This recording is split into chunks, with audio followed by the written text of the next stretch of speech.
মাননীয় বিচারপতি সৌমেন সেনের যে ডিভিশন বেঞ্চ, সেই ডিভিশন বেঞ্চ সমস্ত কিছু শুনে খতিয়ে দেখে, অনেকক্ষণ ধরে মামলা শুনেছেন, শুনে খতিয়ে দেখে নির্দিষ্টভাবে ডাইরেকশন, উচ্চশিক্ষা দপ্তর আজকে রেগুলেশন জারি করে বলবে গোটা রাজ্যে, through out the state of West Bengal, গোটা রাজ্যে আজ থেকে কোনো ছাত্র ইউনিয়ন অফিস খোলা থাকবে না।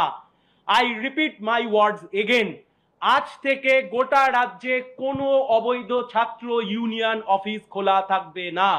দেখুন, ওখানে লেখা নেই আনটিল ফার্দার অর্ডার, কিন্তু যে মামলার সাথে ট্যাগ করা হয়েছে সেই মামলা হচ্ছে ছাত্র ভোট করানোর মামলা।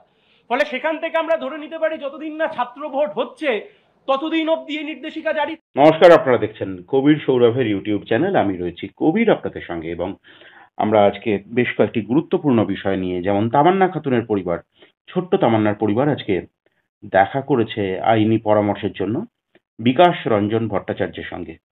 তিনি কি পরামর্শ দিয়েছেন তামান্না খাতুনের পরিবারকে, কি বর্ণনা দিয়েছেন তামান্না খাতুনের পরিবার বিকাশ রঞ্জন ভট্টাচার্যকে, এবং আরেকটি গুরুত্বপূর্ণ রায় আজকে কলকাতা হাইকোর্ট, কিন্তু মাননীয় কলকাতা হাইকোর্ট দিয়েছেন, ছাত্র সংসদ কিন্তু খোলা যাবে না, যেটা পশ্চিমবাংলার রাজনৈতিক চরিত্রের সঙ্গে একেবারেই যায় না। পশ্চিমবাংলার রাজনৈতিক চরিত্রের সঙ্গে ছাত্র রাজনীতির একটি অত্যন্ত গুরুত্বপূর্ণ অঙ্গাঙ্গী সম্পর্ক রয়েছে। সেই জায়গায় দাঁড়িয়ে এই রায়ের তাৎপর্য কতটা, কেন এরকম রায় দিলেন মাননীয় কলকাতা হাইকোর্ট, এবং ডিএ 32,000 চাকরি, প্রাইমারি প্রাথমিক নিয়োগ কোন জায়গায় দাঁড়িয়েছে? ডিএ কি পাবেন? সরকারি কর্মচারীরা কিভাবে পাবেন? পেলে কিভাবে পেতে পারেন? সরকারের অবস্থান কি হতে পারে? আমরা এরকম একাধিক বিষয় নিয়ে কথা বলেছিলাম বিকাশ রঞ্জন ভট্টাচার্যের সঙ্গে। সম্পূর্ণ প্রতিবেদনটি শেষ পর্যন্ত শোনার অনুরোধ রইল। স্যার, এই মুহূর্তে সব থেকে বড় খবর এবং খুব আশার কথা, তামান্নার পরিবার, ছোট্ট তামান্নার পরিবার আপনার সঙ্গে দেখা করলো। আপনি তাদের কি বললেন, কি আইনি পরামর্শ বা আগামী দিনে কি হবে? তামান্নার বাবা এবং মা এসেছিলেন, তারা আমার সঙ্গে দেখা করলেন। তাদের ভরসা যে ন্যায় বিচার পাওয়ার ক্ষেত্রে হয়তো আমি তাদের করতে পারবো, নিশ্চয়ই সাহায্য করব। আমি তাদের বলেছি আপনারা বিচলিত হবেন না। তাদের আশঙ্কা যে এখনো পর্যন্ত যেভাবে তদন্ত চলছে তাতে যারা মূল অপরাধী তারা এখনো ঘুরে বেড়াচ্ছেন, তারা এই পরিবারকে ভয় দেখাচ্ছেন, এই সমস্ত অভিযোগ তিনি করলেন, তামান্নার মা এবং বাবা দুজনেই। এখনো তো আমি তাদের আশ্বস্ত করলাম, এবং পরবর্তী আইনি পদক্ষেপ কি হতে পারে সে সমস্ত দিকটা বিবেচনা করে ব্যবস্থা নেব, এতে কোনো সন্দেহ নেই। এই রাজ্যে তামান্নার পরিকল্পিত হত্যাকাণ্ড, যতটুকু আমি শুনলাম তা থেকে আমার তো মনে হয়েছে পরিকল্পিত হত্যাকাণ্ড, এটা কোনো দুর্ঘটনা নয়। অবশ্যই। এবং সেই পরিকল্পিতভাবেই তারা খুন করেছেন। উদ্দেশ্য শুধুমাত্র এই পরিবারকে ভয় পাওয়ানো নয়, ওখানে যারা তৃণমূল কংগ্রেস বিরোধী তাদের সকলকে ভয় পাইয়ে দেওয়ার একটা পরিকল্পনা ছিল। তো ওরা হয়তো ভাবতে পারেননি যে তামান্নার মা এবং বাবা তারা এইরকম রুখে দাঁড়াবেন। যাই হোক, ওদের বিবরণ শুনে খুবই হৃদয় বিদারক বিবরণ, কষ্ট হচ্ছিল। আশ্বস্ত করলাম, দেখা যাক আগামী দিনে কি পদক্ষেপ নিতে হতে পারে, এবং যে পদক্ষেপ নিতে হতে পারে সেটা কঠোরভাবেই নেবো, এ নিয়ে কোনো সন্দেহের অবকাশ নেই। স্যার, কোনোভাবে কি তামান্নার পরিবার সিবিআই চান বা এই ধরনের কোনো বিষয়? ওরা তো এসব বোঝেন না, সিবিআই বা কি, ওদের মূল বক্তব্য হচ্ছে আমরা ন্যায় বিচার চাই, এবং ভবিষ্যতে যেন এইরকম কারো মায়ের কোল খালি না হয় তেমন একটা পরিস্থিতি তৈরি করতে চাই। খুব স্বাভাবিক, যে কোনো অবশ্যই মা বাবাই তাই চাইবেন, সেটাই ওরা চাইছেন। এখন কিভাবে তদন্ত, সিবিআই কি অন্য কিছু, সেটা তো আমাদের বিবেচনার বিষয়। অবশ্যই সেটা আমরা সমস্ত ঘটনার পরিপ্রেক্ষিতে যে সিদ্ধান্তটা নেওয়া সেটা নেব। স্যার, এবার আজকের আরেকটা খুব বড় খবর, অত্যন্ত তাৎপর্যপূর্ণ খবর। আপনারা প্রত্যেকেই ছাত্র রাজনীতি করে উঠে আসা মানুষ, এবং পশ্চিমবাংলার জনজীবন, পশ্চিমবাংলার রাজনীতির সঙ্গে ছাত্র রাজনীতির একটি অঙ্গাঙ্গী সম্পর্ক রয়েছে, ওতপ্রোত সম্পর্ক। সেই জায়গায় দাঁড়িয়ে আজকে মহামান্য কলকাতা হাইকোর্ট এমন একটি রায় দিলেন, কিন্তু এটা কি সময়ের দাবি যে শুধুমাত্র নির্বাচনের সময় ছাড়া কোনোভাবে স্টুডেন্ট ইউনিয়ন খোলা যাবে না? এই নিয়ে মানুষের মধ্যে কিছুটা ধোঁয়াশা রয়েছে, বিষয়টা ঠিক কি? একটু যদি ক্লিয়ার করেন। দেখুন, আমি আজকে সকালেই একটি আইন কলেজের অধ্যক্ষকে বলছিলাম যে আপনারা ইউনিয়ন অফিসগুলো তালা দিয়ে দিন। হুম। ইউনিয়ন অফিসটা কি জন্য? ইউনিয়ন অফিসটা হচ্ছে ছাত্র ছাত্রীদের মধ্যে একটা গণতান্ত্রিক মূল্যবোধ তৈরি করবার প্রাথমিক ক্ষেত্র। সে ভিন্ন মত প্রকাশের একটা প্রাথমিক মঞ্চ হচ্ছে ছাত্ররা তাদের কলেজ এবং ইউনিভার্সিটিতে।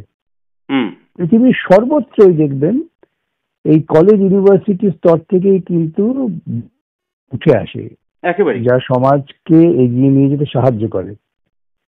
এখন এই রাজ্যে তৃণমূল কংগ্রেস ক্ষমতা আসার পর খুব পরিকল্পিতভাবেই তারা এটা বন্ধ করতে চাইলেন এবং তারা ছাত্র শক্তিকে দুর্ভাগ্যজনকভাবে ব্যবহার করলেন দুর্নীতির কাজে।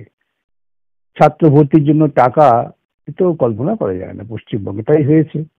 এখন দুর্নীতির পথে যদি একবার তুমি তরুণ সমাজকে নিয়ে যাও, তারা বিভ্রান্ত হতে, বিপথে পরিচালিত হতে, অন্ধকার গলিতে যেতে বাধ্য হবেন। সেটাই হয়েছে পশ্চিমবঙ্গের বর্তমান অবস্থা। সেই জন্য শেষ পর্যন্ত আদালত নিরুপায় হয়ে বলেছেন যে সমস্ত ছাত্র ইউনিয়নের অফিসে আপাতত তালা দিয়ে দাও। ছাত্র ইউনিয়ন বলতে কিছু নেই, সুতরাং সেই ইউনিয়ন খোলা থাকবে কেন? আরো যেটা বলা উচিত ছিল আদালতে, সেটা ছাত্র ইউনিয়নের মামলা। আজকে আমি থাকতে পারিনি, পরবর্তী সময়ে ছাত্র ইউনিয়নের কেন নির্বাচন হবে না এই নিয়ে একটা মামলা আছে। হুম। যে তাহলে কলেজের বিভিন্ন অনুষ্ঠানের জন্য যে অর্থ অনুদান দেওয়া হয় কলেজ কর্তৃপক্ষ, তারা কাকে দিচ্ছেন? কোনো তো নির্বাচিত প্রতিনিধি নেই। একেবারেই। তবে কি তারা গভর্নিং বডির মাথায় তৃণমূল কংগ্রেসের যে নেতারা বসে আছেন তাদের নির্দেশে এই সমস্ত ছেলেদের হাতেই দিচ্ছেন, যারা গুন্ডামি, অভদ্রতা, অসভ্যতা করবেন?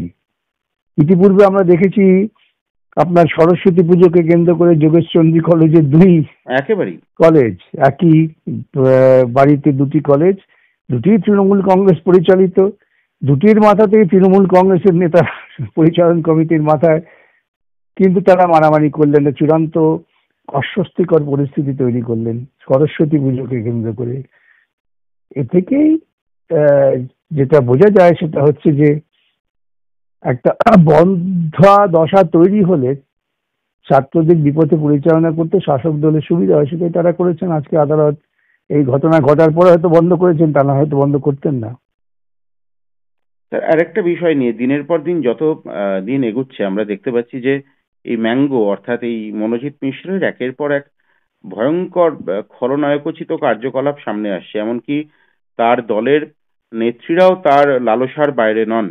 এতদিন আমার প্রশ্ন হচ্ছে, আমি তো অবশ্যই তাকে নিয়ে আপনাকে প্রশ্ন করব না স্যার, আপনার ডিগনিটি আমি নষ্ট করতে চাই না, কিন্তু আমার প্রশ্ন হচ্ছে প্রশাসন এতদিন জেনে শুনেও একাধিক 2017 সালের পর থেকে একাধিক মামলা রয়েছে, তারপরেও খুনের চেষ্টার মামলা রয়েছে, তারপরেও এতদিন সে প্রশাসনের সঙ্গে ওতপ্রোতভাবে জড়িয়ে ছিল কিভাবে?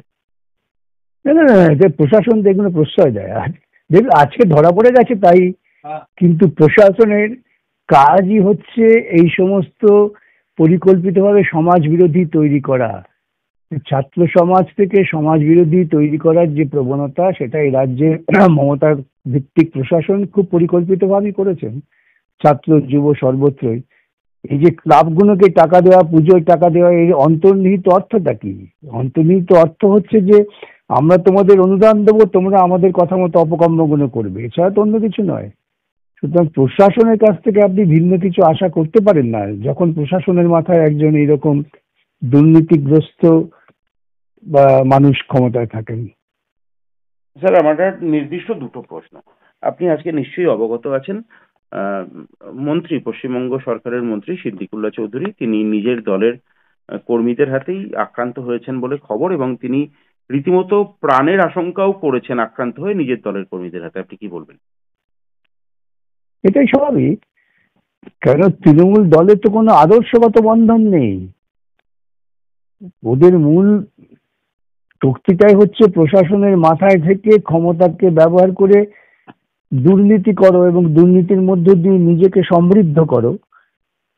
আপনি যদি আপনার অনুসন্ধান করেন দেখবেন যে বাম সরকারকে হাঁটাবার জন্য তথাকথিত মাওবাদীরা যে সমস্ত অপকর্ম করেছিলেন পরিকল্পিতভাবে, মানুষ খুন করা, বুদ্ধদেব বাবুকে খুন করতে চেষ্টা করেছিলেন, জ্ঞানেশ্বরী হত্যাকাণ্ড ঘটিয়েছেন, গোটা জঙ্গলমহল জুড়ে সিপিআইএম কর্মীদের নিকেশ করে দিয়েছেন। তারাই পরবর্তীকালে মমতার বড় শক্তি। তখন তারা মুখে গামছা বেঁধে মমতাকে সমর্থন করছিলেন, এখন বুক ফুলিয়ে মমতার পক্ষে। এবং তারা যে সম্পদ তৈরি করেছেন তা থেকে তো এই শহরের যারা ফুচকো ছেলে তারা তো উৎসাহিত, অনুপ্রাণিত হচ্ছে। এদের গ্রামের জঙ্গলমহল এলাকায় যদি তৃণমূল কংগ্রেসের হয়ে মাওবাদী নেতারা এত কিছু করতে পারেন, সেখানে আমরা কেন ছেড়ে দেবো? তাই এটা হচ্ছে। এবং সেই জন্যই সিদ্দিকুল্লাহকে আক্রমণ করছে। তৃণমূলের মধ্যে তো আরএসএস দর্শনের প্রবণতা বাড়ছে, সিদ্দিকুল্লাহরাও এসবের শরিক। আজকে ভাগবাটোয়ারা নিয়ে তিনি মার খাচ্ছেন, কিন্তু ওর ওই সাহস হবে না বুক বাজিয়ে এই দুর্নীতিমূলক প্রক্রিয়ার বিরুদ্ধে দাঁড়াবার। স্যার, আমার একেবারে শেষ প্রশ্ন, মানুষের কৌতূহল, 32,000 চাকরি বাতিল মামলা, এটা কি, এটার এই মুহূর্তে এটার মোশন কোন জায়গায় দাঁড়িয়ে আছে? এবং সব থেকে গুরুত্বপূর্ণ কথা, ডিএ কিন্তু এখনো পর্যন্ত তার কোনো নোটিফিকেশন জারি করা হয়নি, একটি বিজ্ঞপ্তি এসেছে। আপনি এ নিয়ে একটু মানুষকে যদি বলেন। দেখুন, আমি ইতিপূর্বে বলেছি, এখনো বলছি, ডিএ পেতে গেলে পরে সরকারি কর্মচারীদের অনেক বেশি সক্রিয় হয়ে মাঠে নামতে হবে। তাদের জবাব দিতে হবে। যখন সরকার তাদের প্রতি অনাস্থা জ্ঞাপন করেছেন, তাদেরও কিন্তু দায়িত্ব নিয়ে সংঘবদ্ধভাবে সরকারের প্রতি অনাস্থা জ্ঞাপন করতে হবে। আমি যদি আমার নৈতিক অবস্থানে খুব দৃঢ় না হই, তাহলে কিন্তু ভিক্ষা করে, অনুনয় বিনয় করে কিন্তু দাবি আদায় হয় না। আমি এটা পরিষ্কার বলছি। লড়াই করে, আত্মসম্মান বজায় রেখে দাবি আদায় করতে হবে। সেই পথে যদি সরকারি কর্মচারীরা যান, দিয়ে পাবেন, যদি না যান, পাবেন কি পাবেন না নিয়ে সংশয় থেকে যাবে। মানে আদালতের রায়কে এভাবে অস্বীকার করে দিতেই পারেন সরকার? ওই সরকার অনেক বাহানা করতে পারেন, অনেক বাহানা করতে পারেন। এবং আমরা দেখছি তো বিভিন্ন ক্ষেত্রে সরকারের বাহানার তো কোনো শেষ নেই না, কারণ জনগণের টাকা। একেবারেই। ওরা সরকারি ক্ষমতায় থেকে বেআইনি ইলেকট্রাল বন্ডের টাকা পেয়ে দলকে সমৃদ্ধ করছেন। সেই দলের লোকেরা ওদের হয়ে বিভিন্ন স্তরে গিয়ে খুব গলা ফাটিয়ে কথা বলছেন। আর যারা ন্যায্য প্রাপ্তির জন্য লড়াই করছেন, তারা যদি নির্মূল করেন, তাহলে তো মুশকিল। স্যার, 32,000 চাকরি, প্রাইমারি, প্রাথমিক, সে শুনানি দেখুন চলছে। আমি এখনো শুনানিতে সওয়াল করার সুযোগ পাইনি, এই জন্য আমি এখনই মন্তব্য করব না। যখন আমার সওয়ালের সুযোগ আসবে, যখন সওয়াল করব, তখন আপনারা শুনবেন, তখনই হিসেব করবেন। অনেক ধন্যবাদ স্যার সময় দেওয়ার জন্য।